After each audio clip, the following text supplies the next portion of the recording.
દાળ ભાત તો દરેક ગુજરાતીઓના ઘરોમાં દરરોજ બનતા જ હોય છે. ચાલો તો આજે દરરોજ બનતા દાળ ભાતને કંઈક ખાસ બનાવીએ. તો એકદમ છૂટા છૂટા ભાત અને ખાટી મીઠી ગુજરાતી દાળની રેસીપી આજે આપણે જોઈશું. તો ફ્રેન્ડ્સ, ચેનલ પર નવા હો તો મારી ચેનલ ફૂડ વિથ ફાલ્ગુનીને સબસ્ક્રાઇબ કરી દેજો અને પાસે આવેલું બેલનું નિશાન દબાવી દેજો, જેથી મારા આવનારા વિડીયોના નોટિફિકેશન તમને મળતા રહે. તો અહીં મેં લીધી છે અડધી વાટકી ભરીને તુવેરની દાળ. જો તમને દાળ ભાત બનાવતી વખતે દાળનો અંદાજ ન આવતો હોય તો મુઠ્ઠી ભરીને દાળ માપી લેવાની. લગભગ એક મુઠ્ઠી દાળ એક વ્યક્તિ માટે પૂરતી હોય છે. તો અહીં મેં 4 મુઠ્ઠી તુવરની દાળ લીધી છે. હવે આ દાળ દિવેલથી મોયેલી હોય છે, તો દિવેલને દૂર કરવા માટે આપણે અહીં હુંફાળા પાણીનો ઉપયોગ કરીશું. તો પહેલાં એકવાર હુંફાળા પાણીથી અને ત્યાર પછી 2 વાર બીજી વખત ચોખ્ખા પાણીથી એને ધોઈ લેવાનું. અને હવે આપણે દાળને પલાળીશું. દાળને પલાળવા માટે પણ મેં અહીં ગરમ પાણીનો ઉપયોગ કર્યો છે. ગરમ પાણીમાં દાળ જલ્દી પલળી જાય છે. તો અહીં મેં 2 વાડકી ગરમ પાણી લીધું છે અને હવે દાળને અડધા કલાક માટે પલળવા માટે મૂકી દઈશું. અને ત્યાં સુધીમાં આપણે ભાતની તૈયારી કરીએ. ભાત માટે અહીં મેં બાસમતી ચોખાનો ઉપયોગ કર્યો છે, પણ તમે કોઈ પણ ચોખા લઈ શકો છો. પણ એને બનાવવાની પ્રોસેસ એ જ રહેશે. તો ચોખાને પણ 2-3 વખત સાદા પાણીથી ધોઈ લેવાના અને ત્યાર પછી પણ ચોખા ડૂબે એટલું પાણી લઈ એને પણ પલળવા માટે મૂકી દઈશું. ચોખાને પણ આપણે અડધા કલાક માટે પલાળીશું. અને ચોખા બનાવવામાં આપણે આ પાણીનો ઉપયોગ નથી કરવાના, માટે પાણી વધતું ઓછું થાય તો વાંધો નથી. હવે અડધો કલાક થઈ ગયો છે અને દાળ તમે જુઓ છો સરસ રીતે ફૂલી ગઈ છે. તો હવે એને બાફવા માટે પાણી સહિત કુકરમાં લઈ લઈશું અને 1 વાડકી પાણી એમાં ફરીથી ઉમેરીશું. આટલું પાણી દાળ બાફવા માટે પૂરતું છે. સાથે જ હાફ ટીસ્પૂન મીઠું ઉમેરીશું. હાફ ટીસ્પૂન ઉમેરીશું હળદર. 1 ટીસ્પૂન ઘી ઉમેરીશું અને ચપટી જેટલા મેથીના દાણા ઉમેરીશું. આ રીતે દાળ બાફતી વખતે થોડા મેથીના દાણા ઉમેરવાથી દાળ ખૂબ જ સ્વાદિષ્ટ બને છે. અહીં 1 વાડકીમાં 1 ચમચી જેટલા શિંગદાણા લીધા છે, જેમાં થોડું પાણી ઉમેરી એને પણ કુકરમાં મૂકી દીધા છે. શિંગદાણાને ડાયરેક્ટ પણ ઉમેરી શકાય, પણ શિંગદાણાનો રંગ દાળની અંદર ન આવી જાય એના માટે મેં એને વાડકીમાં મૂક્યા છે. હવે મીડિયમ ગેસની ફ્લેમ ઉપર 4 થી 5 વિસલ વગાડી દઈશું.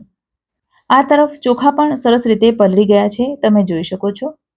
તો ચોખાને આપણે ઓસાવીને બનાવીશું, જેના કારણે ભાતનો એક એક દાણો છૂટો થશે. જેના માટે એક વાસણમાં મેં 3 ગ્લાસ ભરીને પાણી લઈ લીધું છે. હવે પાણી ઉકળવા માંડ્યું છે, તો જે ચોખા આપણે પલાળીને રાખ્યા હતા એમાંનું બધું પાણી નિતારી લીધું છે અને એ બધા ચોખા આપણે ગરમ પાણીમાં ઉમેરી દઈશું. અને ત્યાર પછી એમાં 1 ટીસ્પૂન મીઠું ઉમેરીશું. મીઠું જો તમે ભાતમાં ન ખાતા હો તો નહીં ઉમેરવાનું. સાથે જ 1 તજ, 1 એલચી અને 3 લવિંગ લીધા છે અને એ ઉમેરી દઈશું. અને ઉપરથી 2 ચમચી તેલ પણ ઉમેરી દઈશું. આટલું કરવાથી ભાત સરસ સુગંધવાળા અને એકદમ છૂટા છૂટા બનશે. જો તમારે પુલાવ કે બિરયાની બનાવવી હોય તો પણ આ જ રીતે ભાત બનાવી શકો. હવે એને મીડિયમ ગેસની ફ્લેમ ઉપર થવા દઈશું. અને આ રીતે ભાતને થતાં વધારે વાર નથી લાગતી. માત્ર 8 થી 10 મિનિટમાં એ તૈયાર થઈ જાય છે.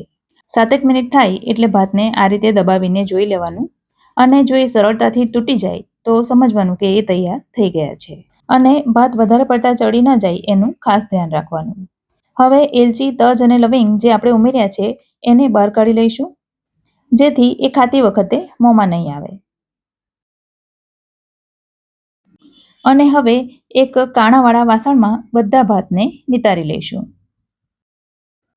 બધા ભાતને છૂટા કરી દેવાના અને જો થોડા ઘણા પણ વધારે ભાત ચડી ગયા હોય તો એમાં ઠંડુ પાણી ઉમેરી દેવાનું, જેથી એ ઓવરકુક ન થાય. મારા ભાતનો દાણો સરસ કડક છે, માટે હું ઠંડુ પાણી નથી ઉમેરી રહી. હવે આ જે ઓસામણવાળું પાણી વધ્યું છે એનો આપણે દાળમાં ઉપયોગ કરીશું, અથવા તો તમે એને ફૂલ છોડમાં છાંટી શકો. બધા ભાત સરસ રીતે નીતરી ગયા પછી હું એને એક પ્લેટમાં લઈ રહી છું અને તમે જોઈ શકો છો ભાત કેટલા સરસ છૂટા છૂટા તૈયાર થયા છે. હવે આપણે દાળને ચેક કરીએ.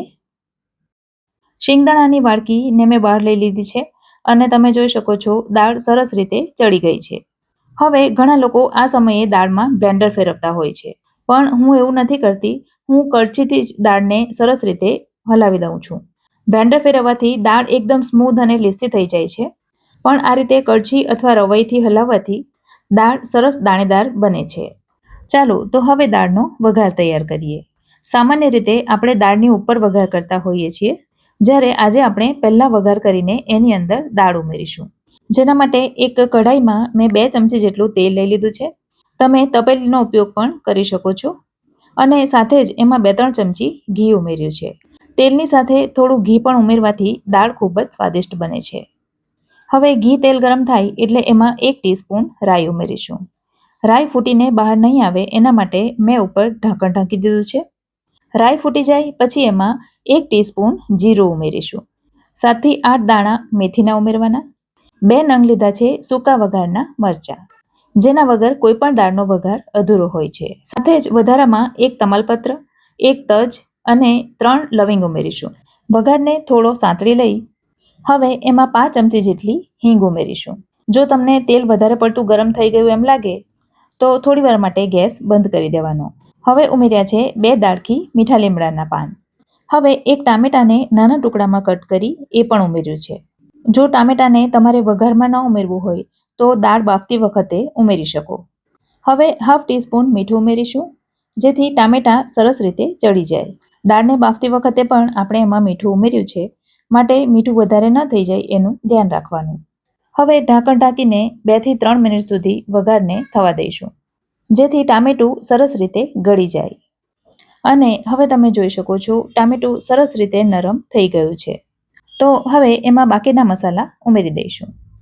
જેમાં ઉમેરીશું હાફ ટીસ્પૂન હળદર, 1 ટીસ્પૂન ઉમેરીશું આદુ અને લસણની પેસ્ટ. જો તમે લસણ ન ખાતા હો તો નહીં ઉમેરવાનું. આ બધું થોડું સાંતળી હવે એમાં ઉમેરીશું 1 ટીસ્પૂન ધાણા જીરું અને હાફ ટીસ્પૂન ઉમેરીશું તીખું લાલ મરચું અને સૂકા મસાલાને પણ ટામેટા સાથે સાંતળી લઈશું. ત્યાર પછી બાફેલી દાળ એમાં ઉમેરી દઈશું. ફ્રેન્ડ્સ, મારા કહેવાથી એકવાર આ રીતે તમે દાળ ટ્રાય કરજો. તમે દાળના માસ્ટર થઈ જશો. કુકરમાં ચોંટેલી દાળ સાથે 1 કપ જેટલું પાણી ફરી પાછું મેં અંદર ઉમેર્યું છે. સાથે જ જે શિંગદાણા આપણે બાફીને રાખ્યા હતા એ પણ ઉમેરી દઈશું. 1 ઇંચ આદુના ટુકડાને દસ્તાથી છૂંદી લીધો છે અને એ ઉમેરી દઈશું. દાળ સાથે એ ઉકળશે એટલે સરસ એની ફ્લેવર દાળમાં બેસી જશે. તો દાળ ઉકળી ગયા પછી એને કાઢી લઈશું. 2 તીખા લીલા મરચાંને ઊભા કાપીને એ પણ ઉમેર્યા છે. હવે 1 ટેબલસ્પૂન એટલે કે 1 મોટી ચમચી ભરીને લીધો છે દેશી ગોળ. ગુજરાતી દાળ ખાટી મીઠી હોય છે, માટે એમાં ગોળ કે ખાંડ ઉમેરવા જરૂરી છે. પણ ગળપણ તમને જેટલી પસંદ હોય એ પ્રમાણે વધતી ઓછી કરી શકો છો. હવે ઉમેરીશું સુધારેલી કોથમીર. દાળ ઉકળવાના સમયે એમાં કોથમીર ઉમેરી દેવાથી કોથમીરની ફ્લેવર દાળમાં ખૂબ જ સરસ લાગે છે અને દાળનો સ્વાદ પણ વધી જાય છે. હવે આ દાળને ઓછામાં ઓછી 10 થી 15 મિનિટ સુધી આપણે ઉકાળીશું. જેમ જેમ દાળ ઉકળશે તેમ તેમ એનો સ્વાદ વધારે ને વધારે ઇન્હેન્સ થશે. માટે દાળને પ્રોપર રીતે ઉકાળવી ખૂબ જ જરૂરી છે. હવે આ દાળ ઉકળી ગઈ છે, તો એમાં જે આપણે આદુનો ટુકડો ઉમેર્યો હતો એને બહાર કાઢી લઈશું. અને તમે જોઈ શકો છો દાળ ખૂબ જ ટેસ્ટી દેખાઈ રહી છે. હવે ગેસ બંધ કર્યા પછી એમાં ઉમેરીશું અડધા લીંબુનો રસ. ખટાશ પણ તમે તમારી રુચિ પ્રમાણે વધતી ઓછી કરી શકો છો. તો હવે આ ખાટી મીઠી અને ટેસ્ટી ગુજરાતી દાળ ખાવા માટે તૈયાર છે. ચાલો તો હવે દાળ ભાતની થાળી પીરસી દઈએ. તમે જોઈ શકો છો ભાત ઠંડા થયા પછી પણ એટલા જ છૂટા છૂટા રહ્યા છે. તો બપોરના સમયે ગરમ ગરમ દાળ ભાત સાથે કેરીનું અથાણું અને પાપડ મળી જાય ને તો ખાવાની મજા આવી જાય. તો મારી આ આજની રેસીપી તમને ગમી હોય તો વિડીયોને લાઇક કરજો અને તમારા સર્કલમાં શેર કરજો. ફરી મળીશું આવી જ એક નવી રેસીપી સાથે. ત્યાં સુધી મને રજા આપો. આવજો.